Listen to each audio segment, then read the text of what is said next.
thank you for sticking around for this quick conversation about the MENASA night. How about we go around and introduce ourselves very quickly before we start our conversation. My name is Sanaz Toossi. I am the Associate Director of Communications and Development at North Theater, and I will be moderating the conversation today. Hi, I'm Sanaz Toossi. I'm the playwright. Hi, I'm Tala Ash. I play Eva. Hi, I'm Marjan Michelle. I play Marjan. I'm Hadi. I play the lead. I'm Catherine Clee. I'm here tonight. I'm Alma Lalazar today, and I play Global.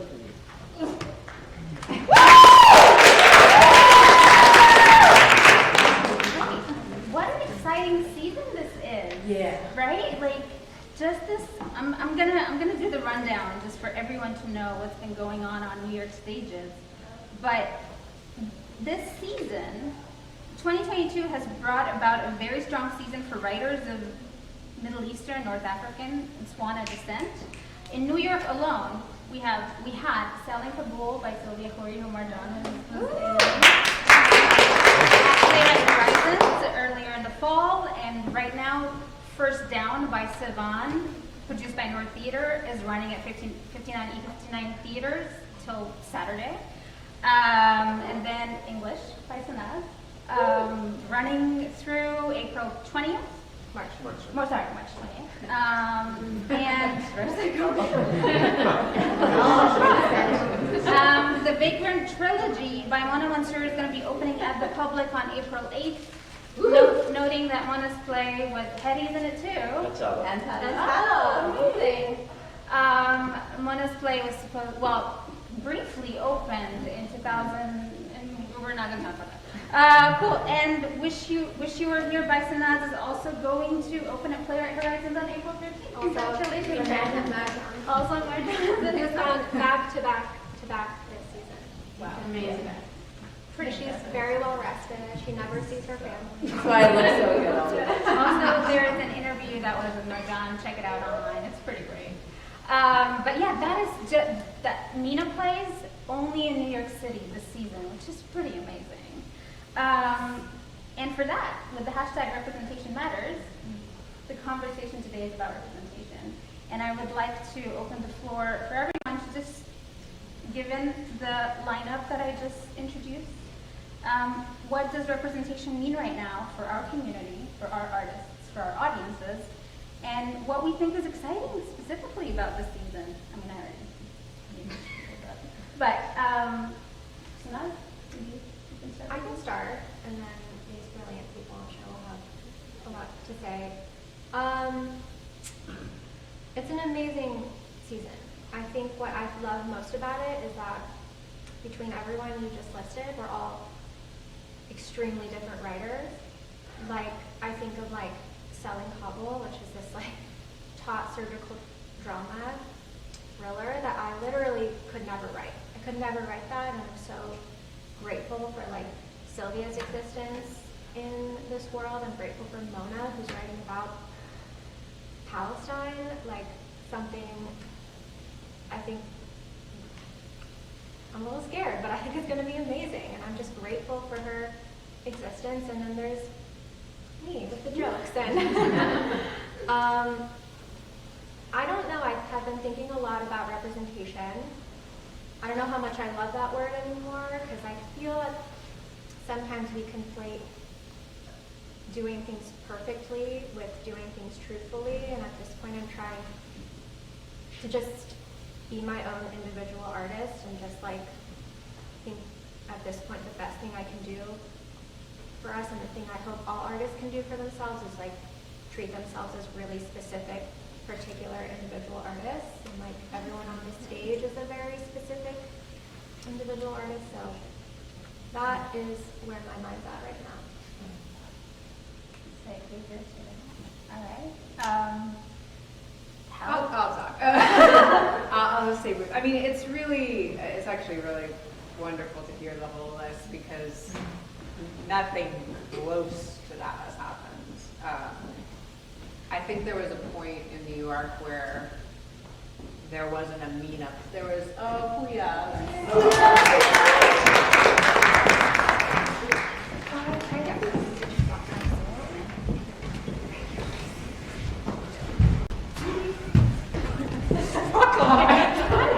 I kind of mess everything up. I think there was a point where like there was something absurd, something like a 8-year gap between MENA plays on New York City stages, and what that does to any marginalized community, but like I actually experienced this firsthand. What that does is it puts such pressure on that one play that's happening every decade, and it's unfair because I think it asks for perfection, it asks for a very specific kind of representation, you know, which is understandable because when you're marginalized and somebody's doing a play about you adjacent, you want to go there and you want to feel a certain way. So I feel like you get pressure not only from inside the community, but also from, you know, the predominantly white audience who's like coming to learn a little something about Egypt or Iran, you know, whatever it is. So I think it's just very, I mean, I imagine you feel this, and I hope like all the playwrights this season and ones that are up and coming feel this, that there's less pressure. Like we are not a monolith. Obviously, Iran is not a monolith, much less like the MENASA community. It's just, I think, really wonderful to have myriad stories happening in very different forms and ways, and I hope it's going to be ongoing. I'm very nervous that it is not. Yeah. You know, I just want to say that because I feel like these things can be a fad. Sure. They can be like a check mark, and then what? Then what? You know, but I'm hopeful. Hopeful, but pessimistic. I'm hopeful too. You can be careful and hopeful. Yes. Exactly. It's great. It really is great. Great. So please, the question was about representation this season, and like how what does it mean right now with the list of MENA plays being represented on New York stages to you as an artist and to you as a contributor in that community? Ooh, how many layers can I add to this? I was actually thinking last night about this because I'm at the intersection of two marginalized communities. So I'm an Iranian artist, I'm also a queer artist.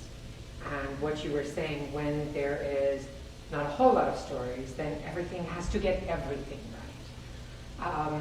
And, well, that's not true. You know, it's like being a trans person. Not all trans people are the same. Not all Middle Eastern people are the same. And usually you know where the stories go and how they're portrayed. Usually people who are marginalized end up being sidelines in other people's stories. They're kind of like a plot point to move somebody else towards where they're going.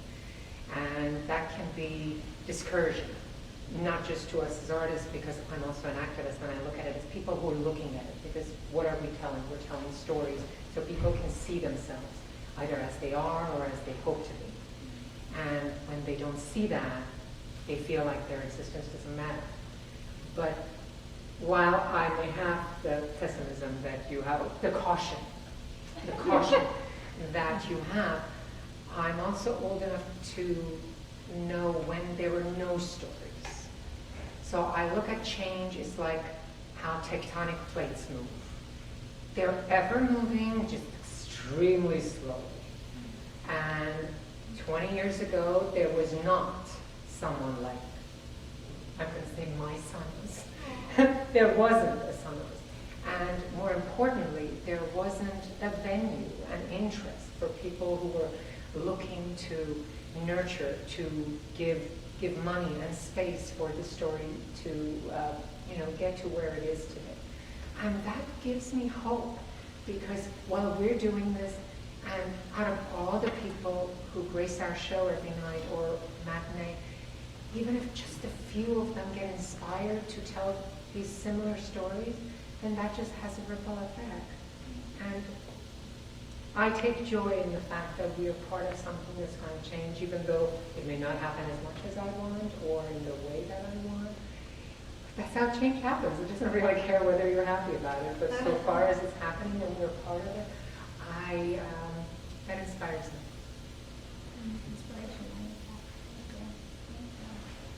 And your share of? I mean, it's, it's so complicated. I feel like it's such a big umbrella for all the things we're talking about. Like I both feel, I remember when I went to see Fairview, and like at the end of that play where she was like, where am I, like where am I in this canon? And I feel like growing up here, there's a lot of things that I was like, I relate to that. But when I got out of drama school, they're like, oh, that's not for you. Like I was like, of course I'm Alma and Summer and Smoke and Nina and the Sea. Like it wasn't even that I was always trying to represent myself. It was like, there's so many different things that you as an artist may feel connected to, that it's like, it's the conversation around it, like who gets to tell what.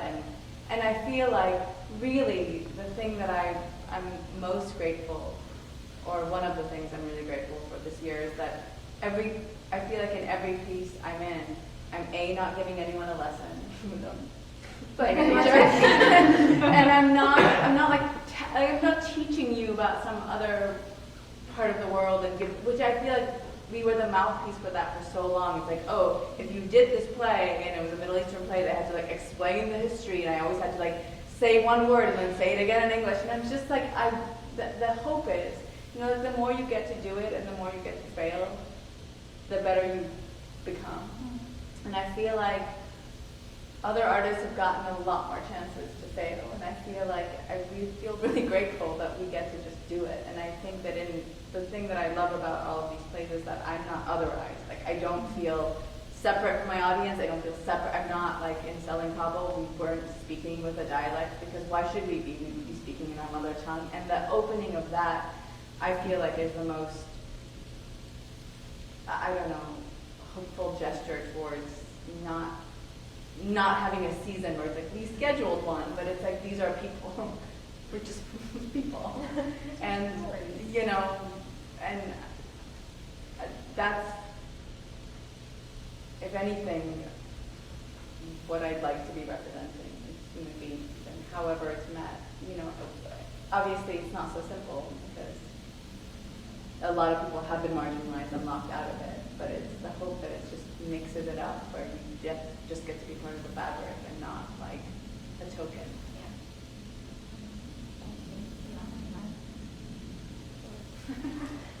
It's my turn. I know how you hate to speak in public. No, but I don't feel I have anything crazy to say. Like, maybe just that, like, at this point, I feel like the most interesting thing about representation is maybe being specific about it from within. I sometimes feel like, because it's become a mainstream hashtag, so to speak, sometimes you feel like the others define what representation. They start defining what representation is to them. It defeats the purpose. So I feel like now what is required, at least from us, or what I require from myself, is that kind of little courage of kind of doing your thing that represents you, regardless of what the representation wave is deciding should be represented. So I think that is what's kind of on my mind. Yeah. Please. I feel like I'm just going to pretty much echo. I'm the last, so they have said all my thoughts. But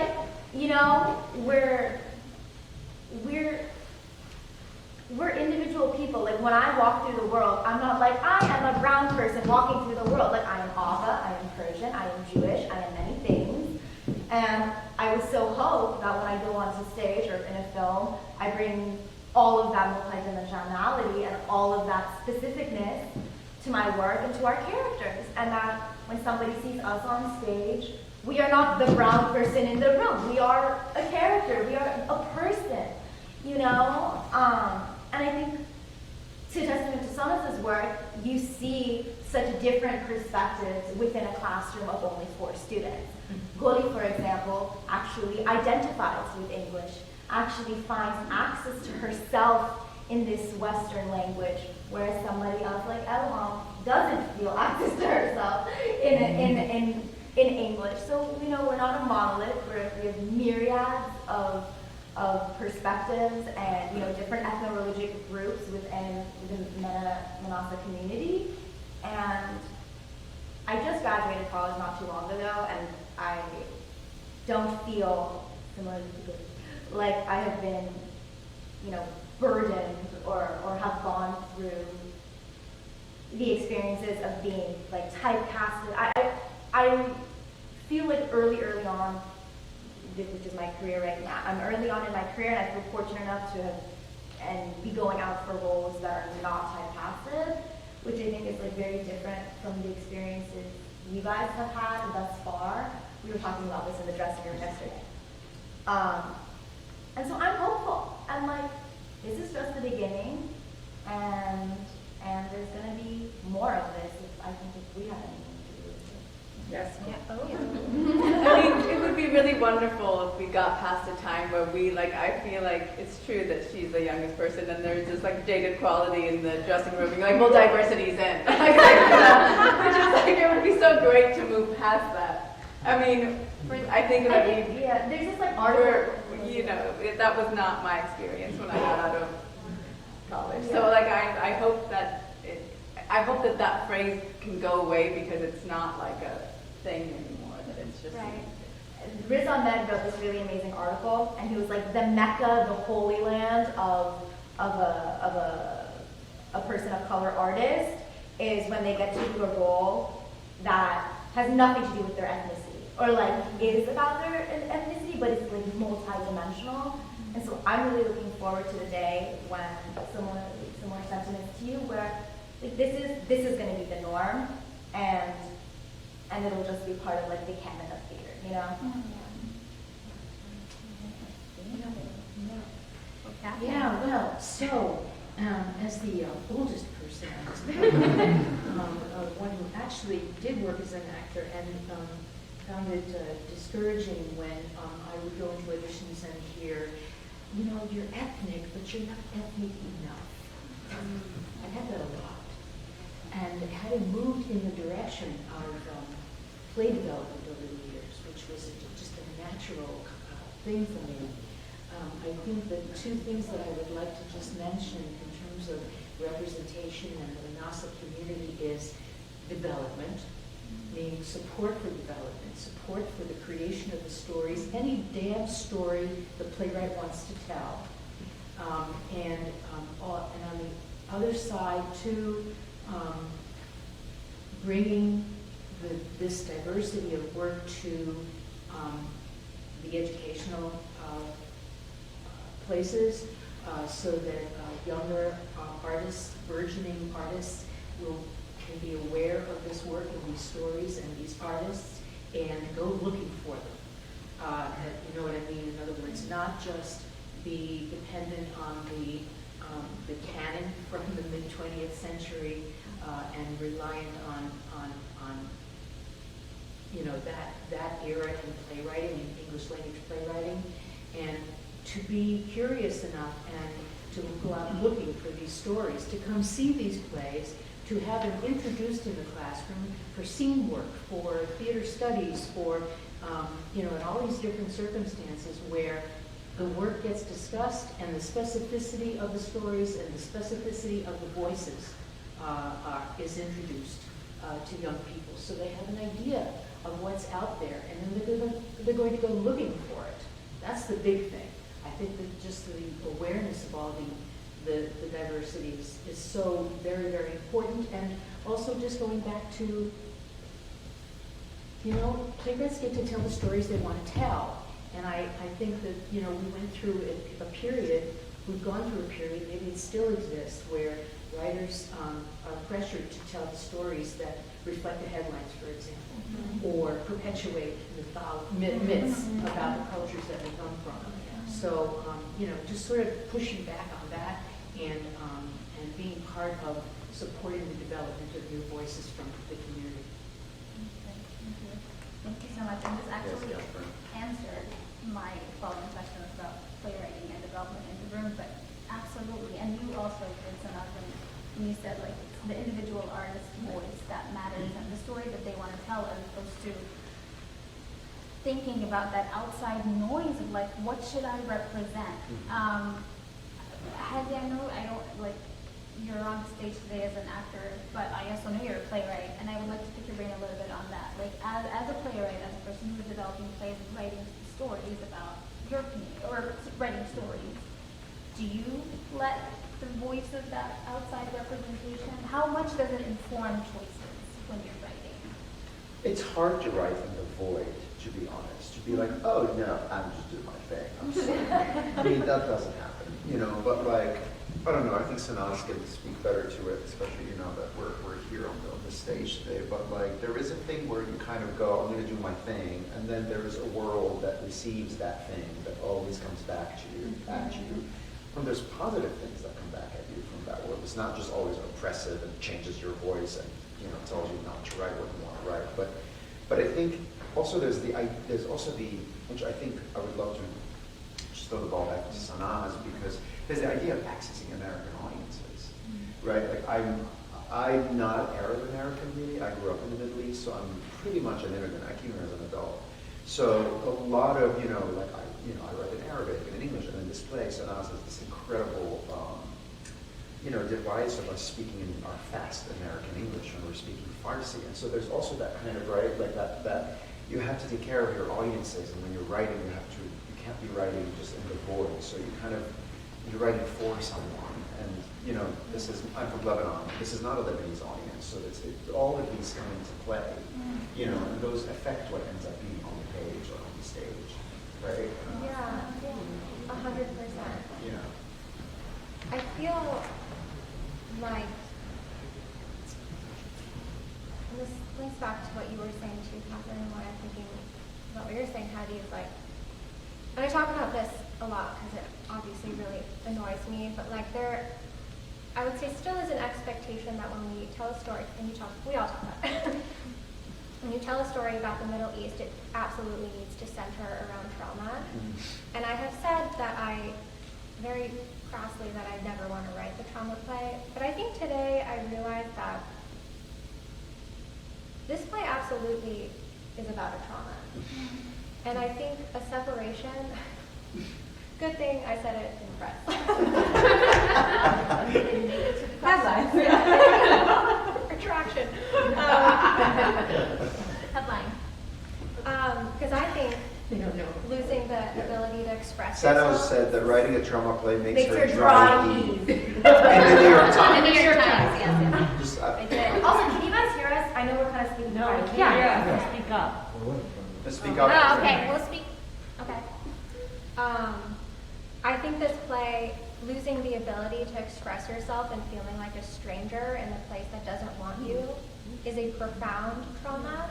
But I think the trauma I speak of, and I think, weirdly, what many audiences feel comfortable with seeing on stage, are often stories that center around the trauma of a Middle Eastern woman. There's often like a sexual assault. There's often like A woman who needs to be saved Oh, by yeah. Westerners in a sad from chador. oppressive people. And I think, Without my yeah, yeah. Oh, terrible.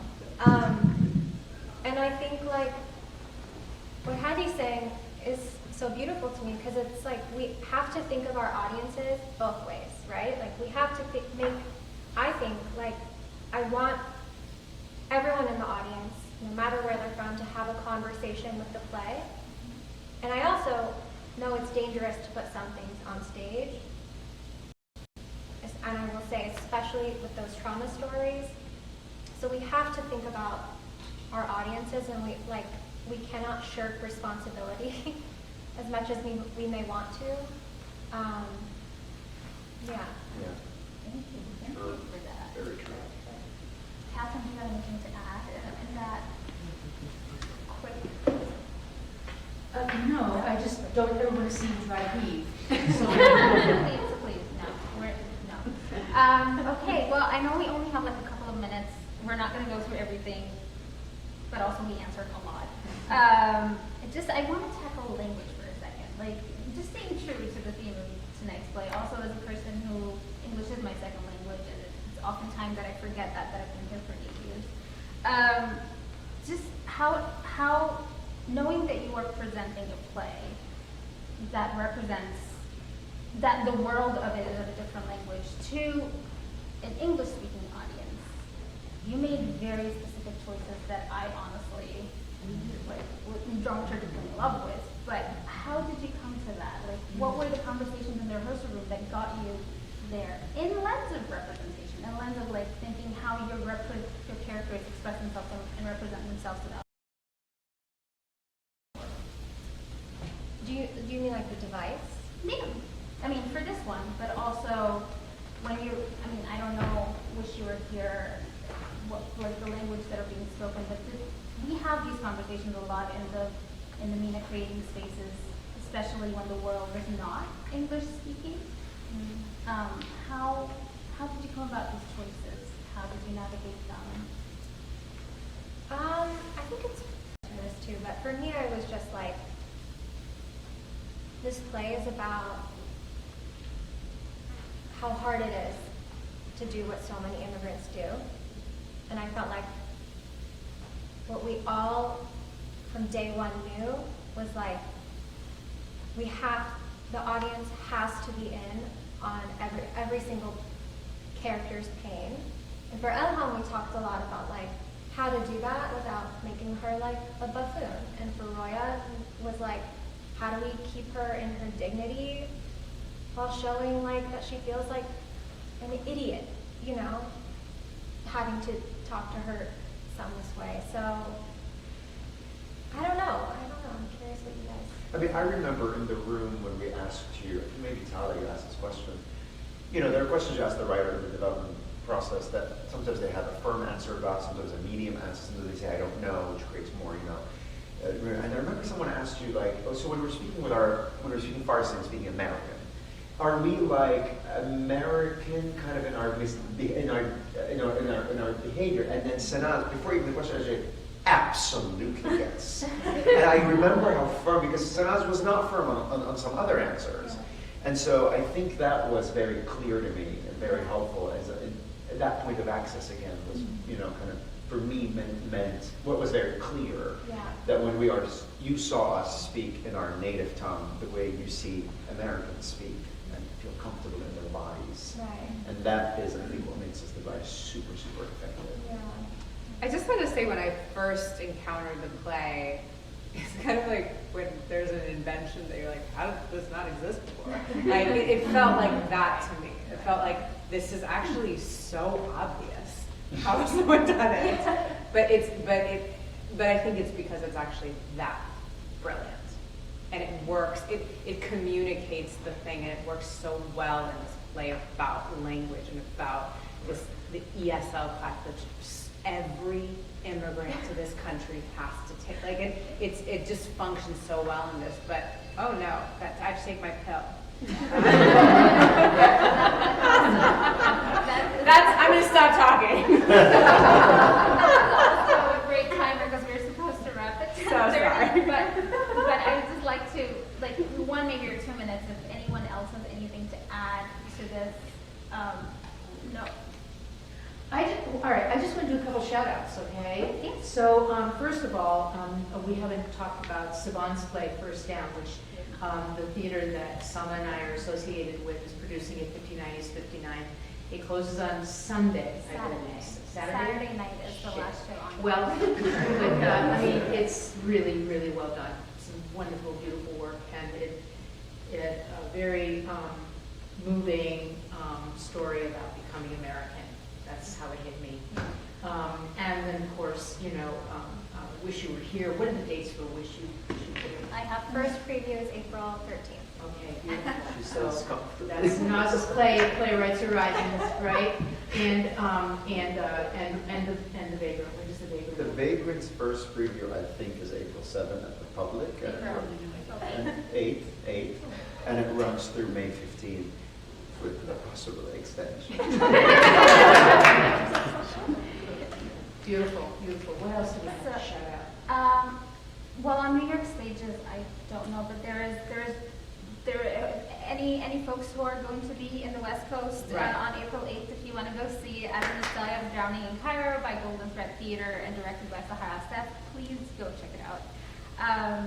But yeah, these are the shout outs. If there's Any production I forgot? Mona Mansour is also doing a play at OSF, Unseen. Oh, do we know? Oh, right, wonderful, I wonderful. think Unseen it's is a- happening soon. Yeah, we're gonna get pieces of her, not all of her, during our process, because she's doing OSF. Like, Unseen is a place you're about a photojournalist. Yeah. So check out Unseen on OSF as well. Just keep close eye to all of these amazing playwrights and artists, because honestly, I've been in the city for 8 years, and this country for 8 years, and I have not been in a season or have seen rigorous work different like that. So thank you so much